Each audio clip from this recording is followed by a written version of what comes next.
Bharatiya Janata party के नेता रणधीर पनिहार जी, पूर्व विधायक वेद नारंग जी, श्रीनिवास गोयल जी, प्रोफेसर छतरपाल सिंह जी, ईश्वर मालीवाल जी, कैप्टन भूपेंद्र जी, आर.एस. वर्मा जी, सुरेंद्र जी और कृष्ण कुमार जी प्रधान, चंदाराम जी, नागरमल गुरी जी और हमारे आर्यनगर के सरपंच साहब रतन जी, रामेश्वर प्रजापति जी, हनुमान प्रजापति जी, संदीप सिंह जी, दलीप दौलतपुर जी, जिले सिंह जी जाखड़, राम कुमार जी बिंगनी खेड़ा, सुरेश रिवाड़ी जी, धर्मवीर बहादुरगढ़ जी, रामचंद्र गंगवा जी, कृष्ण जी, संदीप प्रजापति जी, ओपी मालिया जी और हमारे श्यामलाल जांगड़ा जी और मंच पर विराजमान सभी समाज के हमारे प्रमुख नेतागण और आज गुरु दक्ष प्रजापति महाराज के इस जयंती समारोह में हरियाणा प्रदेश के कोने कोने से पधारे मेरे बहुत ही मान और सम्मान के योग मेरे बुजुर्ग मातृशक्ति, आप सबको दोनों हाथ जोड़ करके सिर नवा करके प्रणाम करता हूं। आप सबका दिल से धन्यवाद करता हूं। मैं धन्यवाद करता हूं आप सबका कि आज गुरु दक्ष प्रजापति जी महाराज के इस जयंती समारोह के अवसर के ऊपर आप सब की तरफ से रणवीर गंगवा जी ने ये सम्मान की पगड़ी सर के ऊपर रखी है। मैं आज आप लोगों को एक विश्वास दिलाता हूं कि इस सम्मान को कभी भी कम नहीं होने दूंगा। आप लोगों के सम्मान को बढ़ाने के लिए काम करूंगा। ये मेरे लिए बड़े गर्व की बात है, मेरे लिए ये फख्र की बात भी है कि आज ब्रह्मा जी के पुत्र गुरु दक्ष प्रजापति महाराज के अनुयायियों से मिलकर के मुझे बहुत खुशी हो रही है। मैं गुरु दक्ष प्रजापति महाराज को सिर झुका करके नमन करता हूं, प्रणाम करता हूं। आप सबका दिल से धन्यवाद करता हूं। आप सबको बधाई भी देता हूं, आप सबको शुभकामनाएं भी देता हूं। आज गुरु दक्ष प्रजापति महाराज की जन्म जयंती के अवसर के ऊपर हम एकत्र हुए हैं।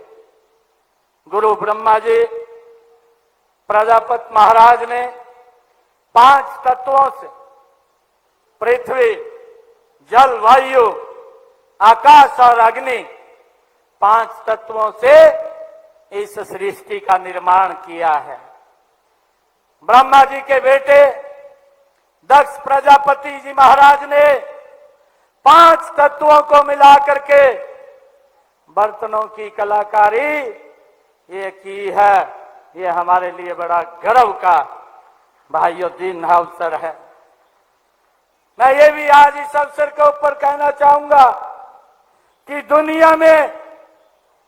दुनिया में गुरु दक्ष प्रजापति महाराज से बड़ा कोई भी कलाकार नहीं है। हम जब इतिहास के अंदर जाते हैं, जब देखते हैं तो ये कलाकारी दुनिया में पहली बार अगर किसी के पास आई है, ये कलाकारी ये हमारे पास आई है, हमारे समाज के पास आई है। मुझे इस बात का गर्व है। मिट्टी के बर्तन बनाने का काम करने से पहले गुरु दक्ष प्रजापति जी महाराज ने तथा मूर्तियां बनाने की कला से हमेशा देश की सभ्यता को, देश की संस्कृति को जोड़ने का अगर किसी ने काम किया है तो वो गुरु दक्ष प्रजापति जी महाराज ने वो किया है। इसके लिए हम सबको बड़ा गर्व है। मैं देखता हूं अगर हमारे हरियाणा के अंदर ही बात करें, राखीगढ़ी और बनवाली, ये दो ऐसे स्थान हैं जहां पर हजारों वर्ष पहले भाइयों खुदाई होती है, और उस खुदाई से अगर कुछ मिलता है तो भाइयों वो मिट्टी के बर्तन और जिनके ऊपर कलाकारी भाइयों अंकित है, वो बर्तन हजारों वर्ष पहले भी वो कलाकारी हमारे पास है। वो मिट्टी के बर्तन उस खुदाई से आज भी उस बात का परिणाम है, उस बात का घोतक है कि ये कलाकारी आज की नहीं है, ये परंपरागत हमारी पीढ़ियों की कलाकारी है जिसके ऊपर हमें गर्व है। मुझे ये भी बताते हुए बड़ा गर्व हो रहा है कि बर्तनों पर उस समय की हुई चित्रकारी इस बात को भी अंकित करती है कि उस समय समाज की आर्थिक दशा क्या थी, उसका भी अंदाजा उस राखीगढ़ी से 5000 वर्ष पहले भाइयों, हजारों वर्ष पहले खुदाई के अंदर जब वो बर्तन मिलते हैं तो उससे हमें पता चलता है।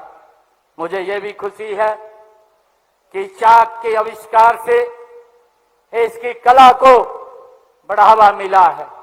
ये हमारी संस्कृति में है, हमारे संस्कारों में है। आज भी अगर परिवार में शादी होती है तो हम चाक की पूजा करते हैं, ये हमारे संस्कार के अंदर है।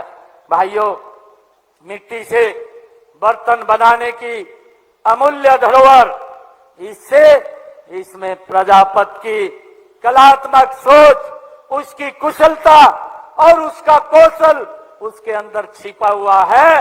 ये किसी से इतनी बड़ी कलाकारी ये गुरु दक्ष प्रजापति जी महाराज, उनके आशीर्वाद से ये हमें प्राप्त हुई है।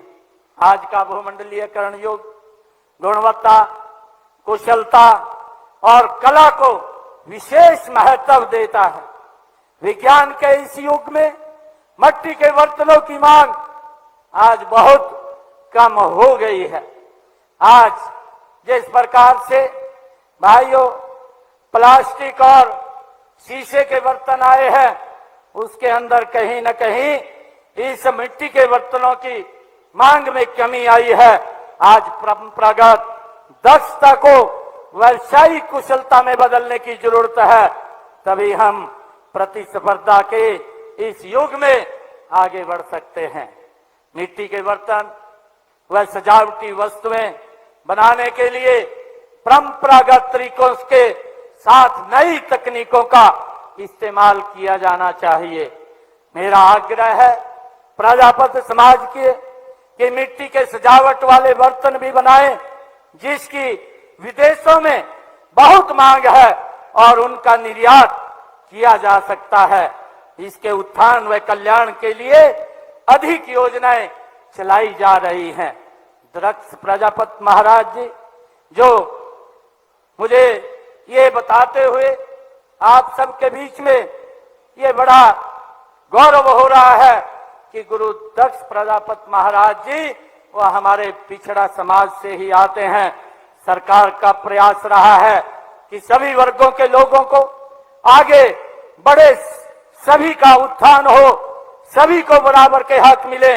इस दिशा में सरकार ने पंडित दीनदयाल उपाध्याय के अंत्योदय के दर्शन के अनुरूप विकास के लाभ उन लोगों तक पहुंचाने के लिए कई ठोस कदम उठाए हैं जो मिट्टी के कारणों से, जो किन्हीं कारणों से पिछड़ गए थे। मुझे ये भी आप लोगों के बीच में बताते हुए बड़ा गर्व हो रहा है कि हमारी सरकार ने पिछले दिनों ये निर्णय लिया है और उसका हमने केंद्रीय नेतृत्व का भी धन्यवाद किया है, जिसकी चर्चा हमारे रणवीर गंगवा जी ने भी की है।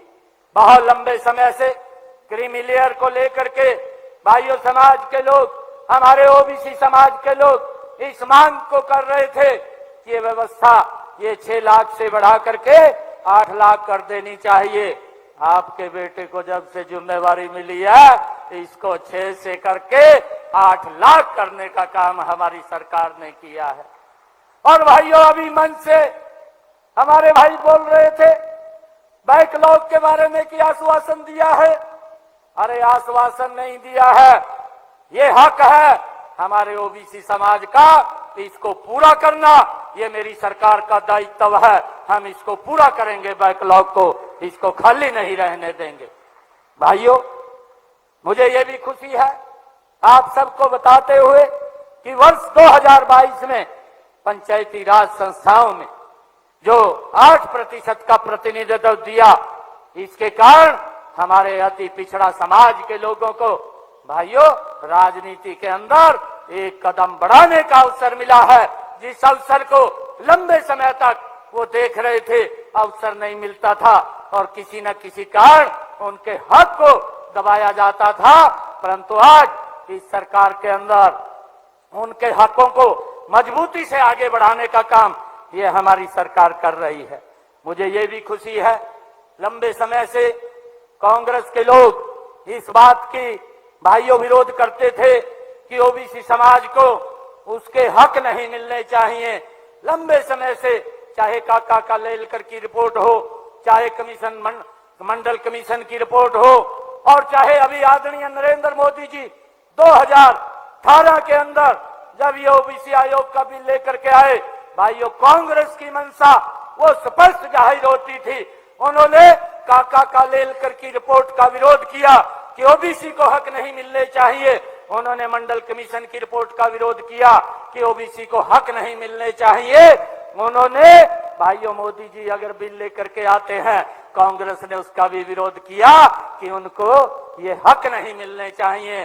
परंतु आप सबका आशीर्वाद वो नरेंद्र मोदी जी के साथ था। नरेंद्र मोदी जी उस बात के ऊपर अड़िग थे कि ये अधिकार मेरे ओबीसी समाज को मिलने चाहिए, और उनको आईना दिखाने का काम किया कि 27% का आरक्षण अगर देने का काम किसी ने किया है तो नरेंद्र मोदी ने दिया है। और भाइयों ओबीसी आयोग का गठन करने का काम ये पहली बार ये हमारी सरकार ने किया है। भाइयों ये ओबीसी का गठन ये खाली गठन नहीं है। आज मुझे गर्व होता है बताते हुए, इस ओबीसी आयोग के गठन से उसको संवैधानिक शक्तियां दी गई। आज हमारे बेटों को भाइयों सैनिक स्कूल हो, नवोदय विद्यालय हो, केंद्रीय विद्यालय हो, एमबीबीएस की सीटें हो, नीट की परीक्षा हो, मेरे ओबीसी समाज के बच्चों को आज 27% का लाभ मिल रहा है। ये लाभ देने का काम अगर किसी ने किया, ये भारत मां के लाल नरेंद्र मोदी ने किया, जिसका विरोध लगातार कांग्रेस पार्टी करती रही है। कांग्रेस ने हमेशा ओबीसी को एक वोट बैंक के रूप में इस्तेमाल किया है। आज कांग्रेस के अंदर बापू बेटा रह गए और कोई नहीं है भाइयों। और अब आप लोग देखेंगे कि अभी जब अक्टूबर का चुनाव आएगा, ये बापू बेटा ही दिखाई देंगे, ये और कोई दिखाई नहीं देगा। इनको ओबीसी दिखाई नहीं देता, ये तो अपने लिए ही काम करते हैं। भाइयों, मैं आज ये भूपेंद्र हुड्डा और राहुल गांधी से कहना चाहूंगा कि आप हर बार झूठ बोलते हैं, झूठ बोल करके लोगों को गुमराह करते हैं। मैं आज दोनों से एक क्वेश्चन पूछना चाहता हूं कि आज नरेंद्र मोदी जी ने एक गरीब बेटे को, पिछड़े समाज के बेटे को हरियाणा के मुखिया के रूप में जिम्मेवारी दी है।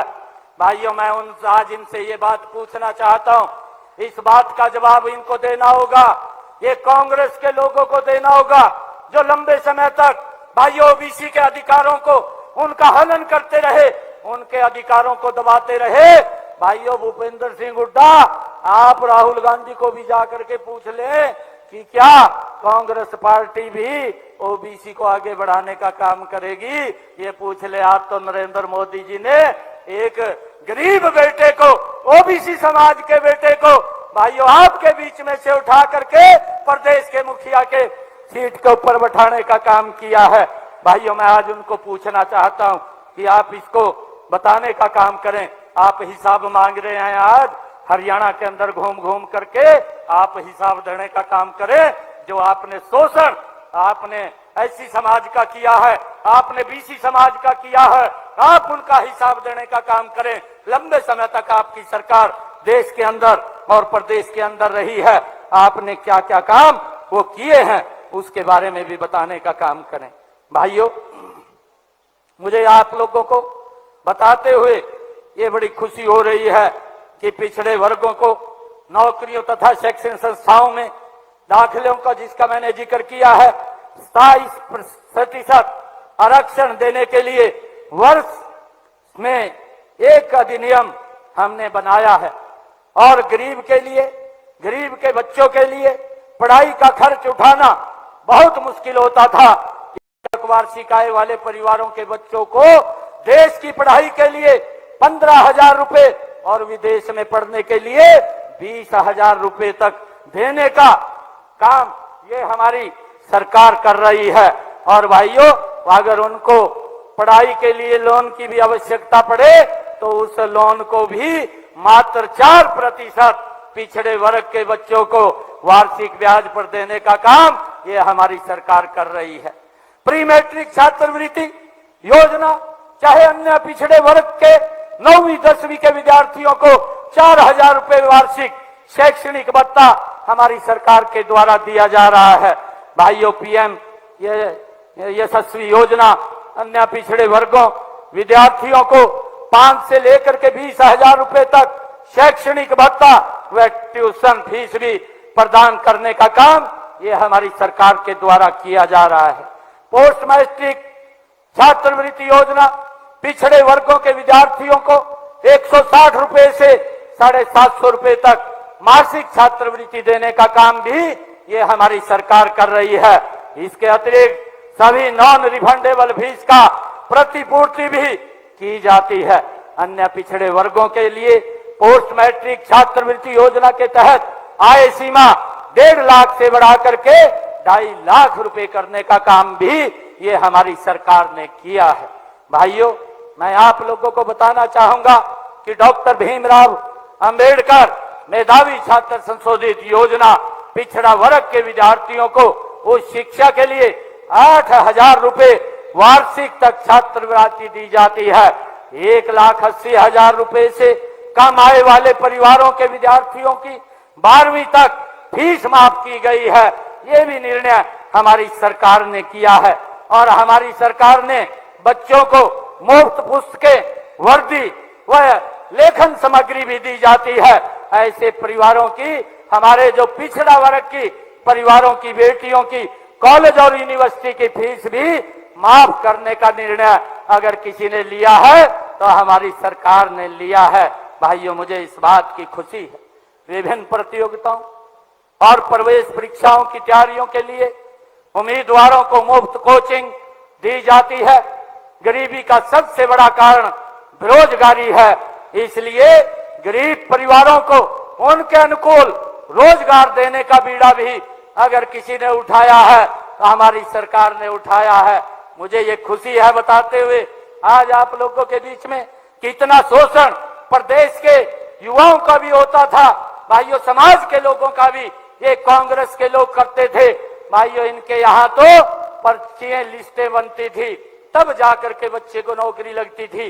गरीब का बेटा तो ये सोच भी नहीं सकता था इनकी सरकार में कि उनको नौकरी लग जाएगी। आज हमारी सरकार के अंदर बिना पर्ची बिना खर्ची के हरियाणा सरकार में ICS अधिकारी लग रहा है।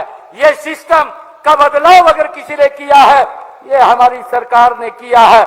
मुझे ये खुशी है कि महिलाओं को भी कारोबार शुरू करने हेतु 2 लाख रुपए का ऋण 5% ब्याज पर पिछड़े वर्ग की हमारी जो बहनें हैं उनको पैरों पे खड़ी हों, उनको देने का कार्य भी अगर किसी ने किया है तो ये हमारी सरकार ने किया है।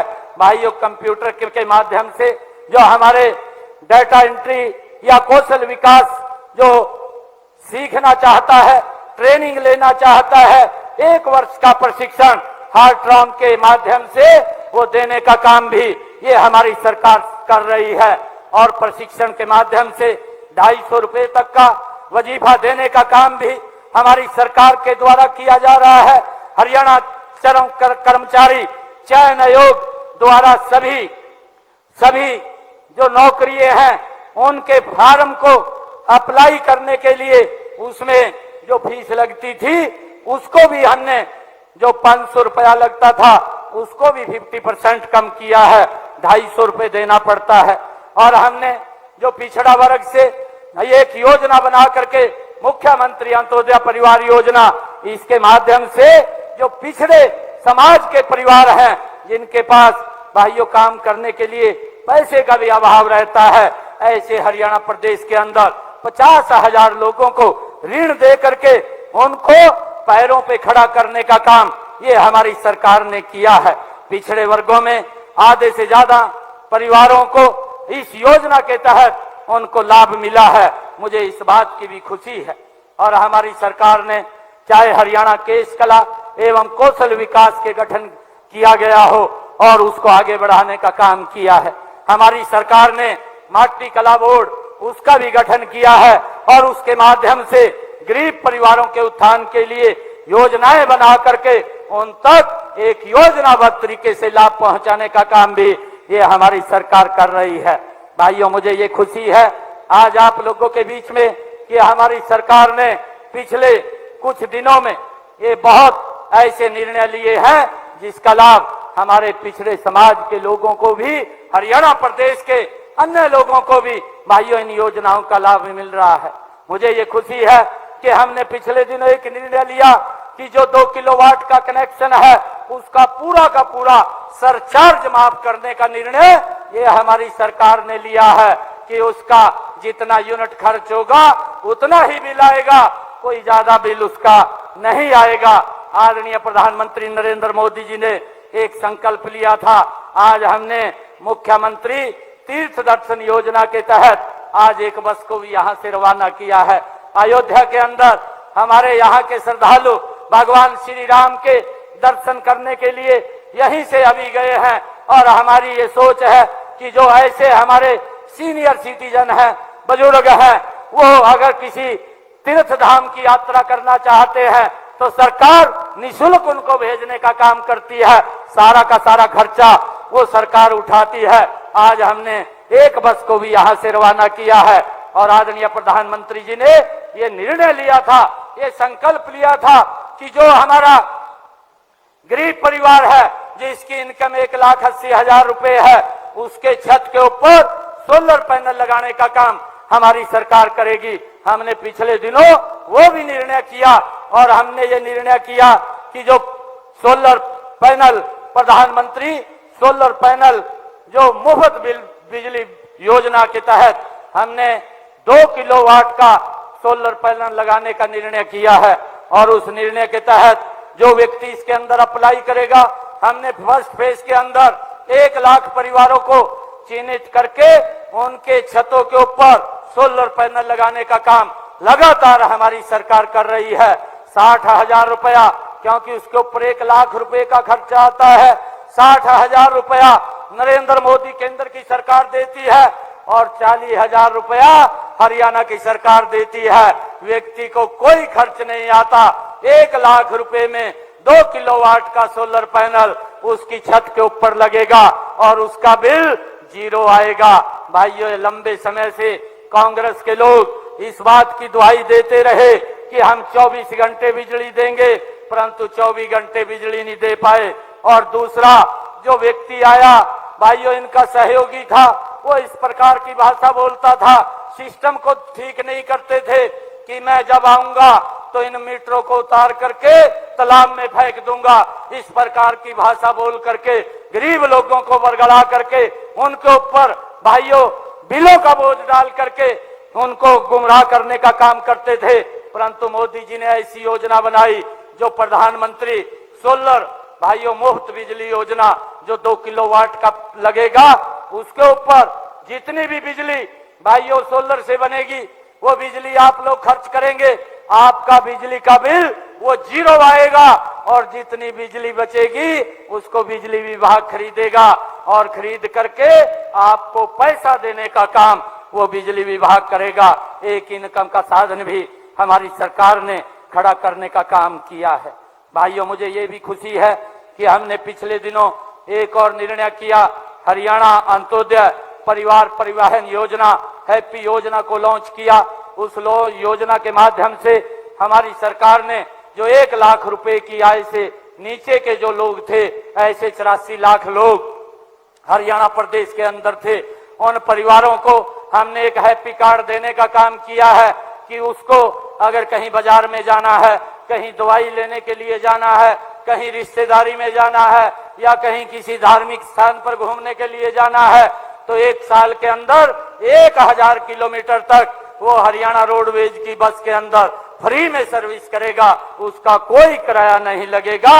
ये भी कार्ड हमने गरीब लोगों को देने का काम किया है। भाइयों, हमने पिछले दिनों श्रमिक विभाग के अधिकारियों को बुला करके जींद में एक बड़ा कार्यक्रम किया था कि उन्होंने जो अपने औजार लेने हैं, औजार से वो अपना काम कर सकें, उसके लिए 80 करोड़ रुपया उनके खातों में अभी कुछ रोज पहले हमने हरियाणा प्रदेश के जो बेनिफिशरीज थे उनके खाते के अंदर डालने का काम भी ये हमारी सरकार ने किया है।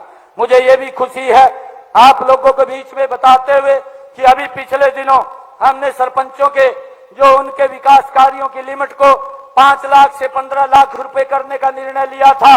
उस दिन हमें हरियाणा प्रदेश की जितनी भी बीसी और एससी समाज की चौपालें थी, उन चौपालों के अंदर जो हमारे पास लिस्ट आई थी 100 करोड़ रुपया उनके खाते के अंदर डायरेक्ट उनके नवीनीकरण के लिए पहुंचाने का काम भी हमारी सरकार ने पिछले दिनों किया।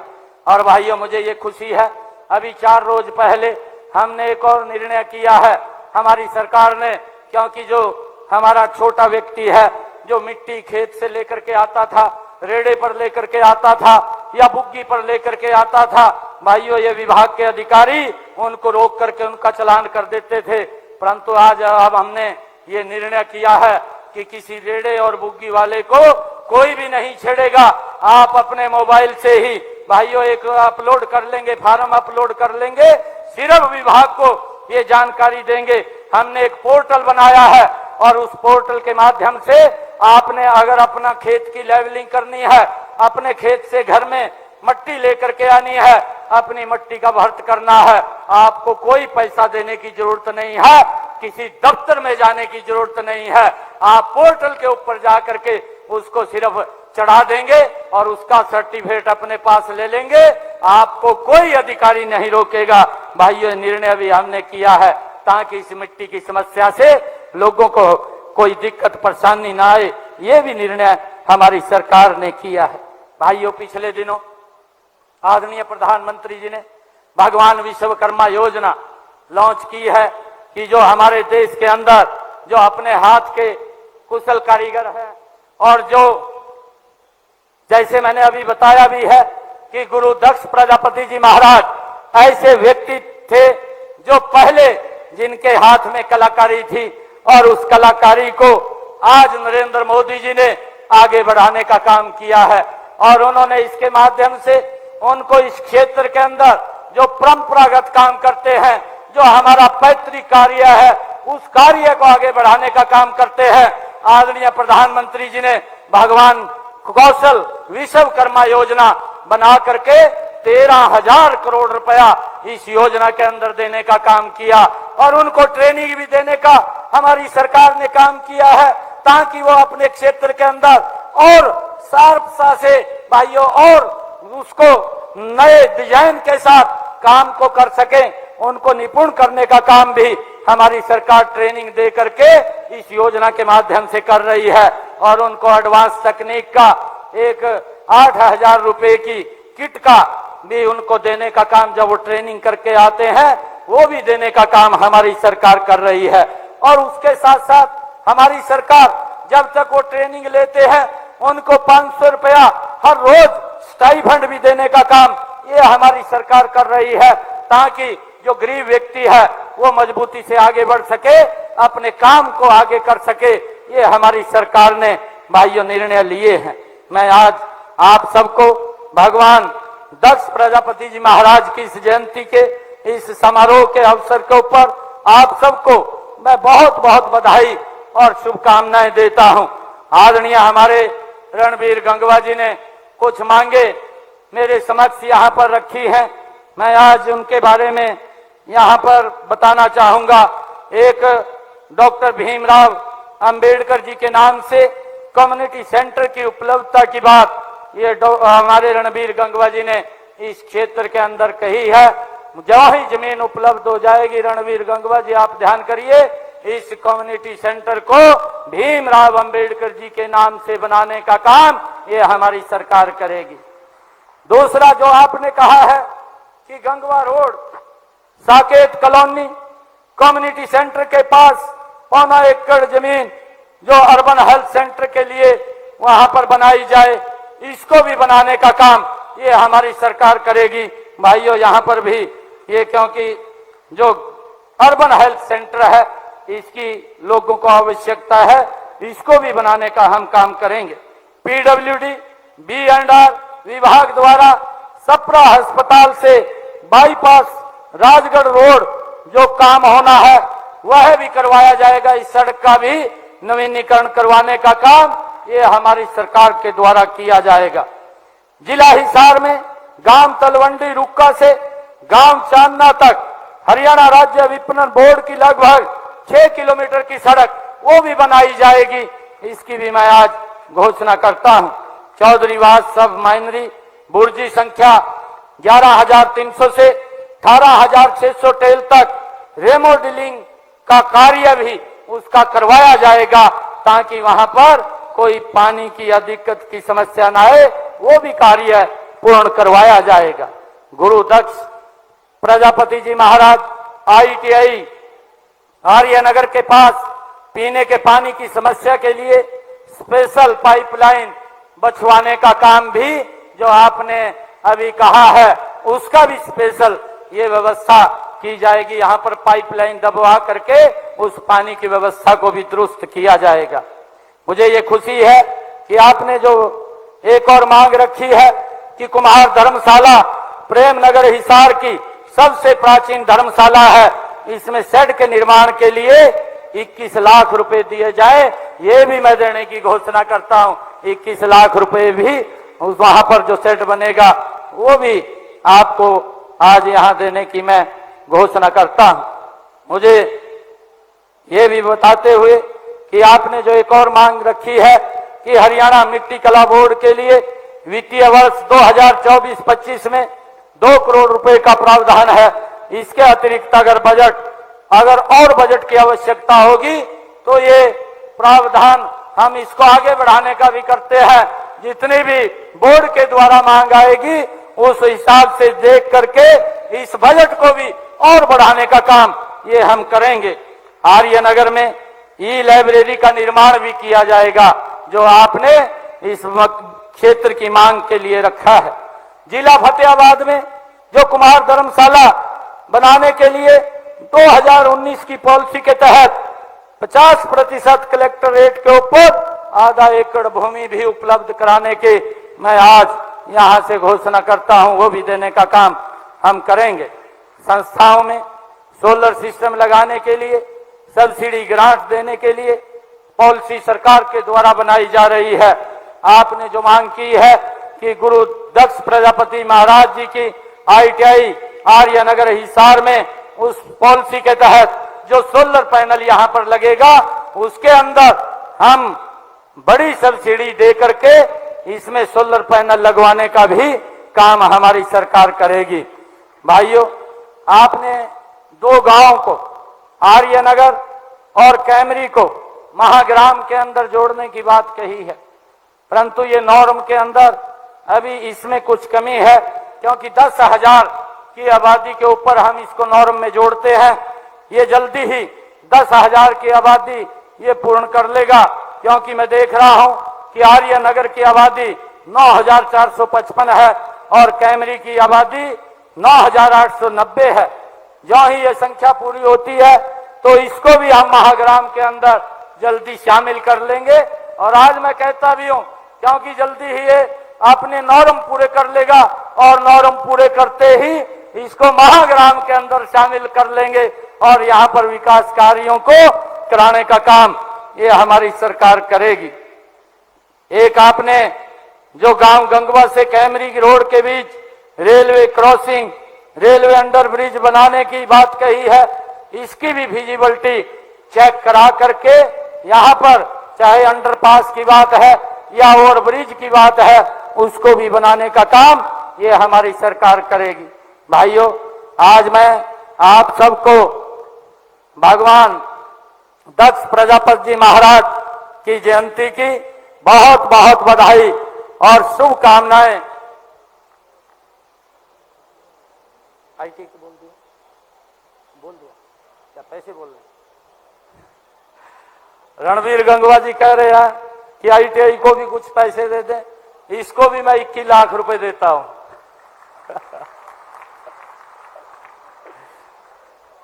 21 लाख रुपया इनको भी देता हूं। भाइयों, ये कलम तो आपके हाथ में है।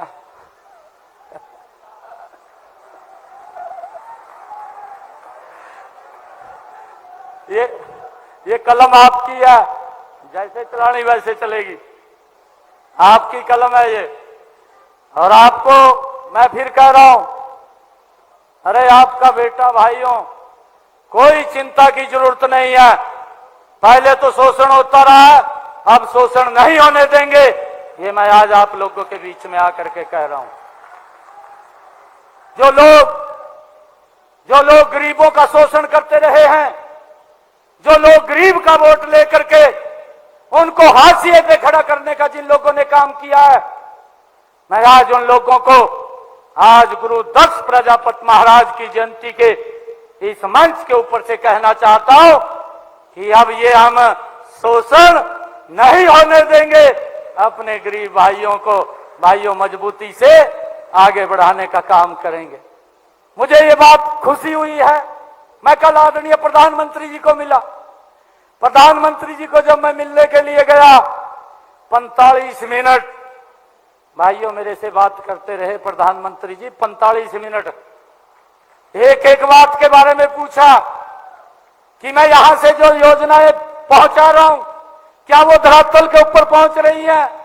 मैंने कहा मघा जी, जो भी आप यहां से बोलते हैं, एक एक शब्द को हम धरातल पर उतारते हैं। ये हमारी सरकार का कमिटमेंट है। हमने अधिकारियों को भी कहा है कि जितनी योजनाएं भाइयों बनती है, उन योजनाओं को धरातल पर उतारने का काम ये सरकार का है और मजबूती से उसको उतारने का काम करें। भाइयों, हम ये भी देखते हैं कि हमारे किसी भाई को कोई दिक्कत परेशानी ना हो, हमने समाधान शिविर लगाए हैं। हमारा डीसी, हमारा एसपी, हमारे तमाम अधिकारी भाइयों आपकी समस्याओं को सुनने के लिए 9 बजे से लेकर के 11 बजे तक भाइयों अपने दफ्तर के अंदर खुला दरबार लगा करके बैठते हैं। कोई भी अगर आपकी समस्या हो, वहां जाकर के बताइए, उसका समाधान होता है। उसको मैं भी देखता हूं। अगर किसी समस्या का समाधान नहीं होता या कोई अधिकारी उसमें कोताही बरतता है, वो भी मेरे ध्यान में होता है। हम ये नहीं करते हैं भाई कार्रवाई 1 महीने में होगी, 2 महीने में होगी। अगर कोई गलत करता है तो कार्रवाई 1 घंटे में हो जाएगी, 2 घंटे में हो जाएगी।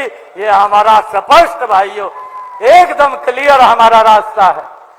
ये कोई नहीं है, हमने सर्विस देनी है, हमने सेवाएं देनी है। ये हमारी सरकार का कमिटमेंट है और उसको लेकर के हम काम कर रहे हैं। भाइयों, मैं आप सबको आज इस शुभ अवसर के ऊपर बहुत बहुत बधाई भी देता हूं और आप लोगों से निवेदन करूंगा, आने वाले समय के अंदर भाइयों एक तरफा यहां से कमल का फूल नरेंद्र मोदी जी के नेतृत्व में जीतना चाहिए। मैं देखता हूं यहां से जिस व्यक्ति को जिताया, एक दिन पत्रकार पूछ रहे थे उसको, मैं भी देख रहा था, आप लोगों ने देखा होगा। उसको पत्रकार पूछ रहे थे, वो कह रहे थे कि कहा यहां बिना पर्ची के आपके यहां नौकरियां मिलती थी और खर्ची के आधार पर मिलती थी। पहले तो कहने लगा पत्रकारों को, कहा हमारे यहां नहीं मिलती थी, ना पर्ची पर मिला थी ना खर्ची पर मिला थी। वो कह रहे जी कहां मिला थी, लोग कह रहे हैं। फिर कहने लगा कहा खर्ची से नहीं मिला थी, पर्ची से मिला थी। और जब वो ये कह रहा था भी पर्ची से मिला थी, भाइयों उसके चेहरे का रंग देखने लायक, आज भी देख लियो आप किस प्रकार से वो बात कर रहा था। हम बड़े विश्वास और फक्र के साथ ये कह सकते हैं कि आज गरीब मां का बेटा भी बिना पर्ची बिना खर्ची के हरियाणा सरकार के अंदर ICS अधिकारी लग रहा है। ये बड़े विश्वास के साथ कह रहे और इसका बड़ा लाभ हमारे ओबीसी समाज को मिल रहा है। जिसकी अनदेखी होती थी, जिसका शोषण होता था, आज उसका शोषण नहीं हो रहा है। भाइयों, इसके लिए मैं आप सबको बहुत बहुत बधाई और शुभकामनाएं देता हूं। ये अभी कुछ लिखा है,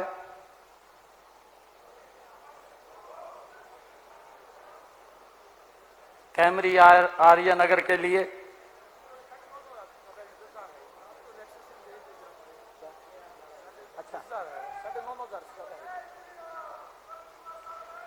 रणवीर गंगवा जी कह रहे हैं कि कैमरी और आर्य नगर को रिलैक्सेशन दे दें। आप चिंता न करें, जल्दी ही इसको महाग्राम के अंदर शामिल कर लिया जाएगा, जल्दी ही कर लिया जाएगा। आप सबका बहुत बहुत धन्यवाद। एक जोरदार जयकारे के साथ भारत माता के, भारत माता के, भगवान दक्ष प्रजापति महाराज की, गुरु दक्ष प्रजापति महाराज की, वंदे वंदे। बहुत बहुत धन्यवाद। तो हिसार में मुख्यमंत्री नायब सिंह सैनी ने महाराजा दक्ष प्रजापति जयंती कार्यक्रम में शिरकत की है और कई बड़े ऐलान आज उन्होंने कार्यक्रम के माध्यम से किए। तो साथ ही साथ कांग्रेस पार्टी पर भी उन्होंने निशाना साधने का काम किया है। बीजेपी में हर वर्ग को सम्मान मिल रहा है, आज ओबीसी समाज के बच्चों को लाभ मिल रहा है। कांग्रेस ने पिछड़े समाज के वर्ग को दबाने का काम किया।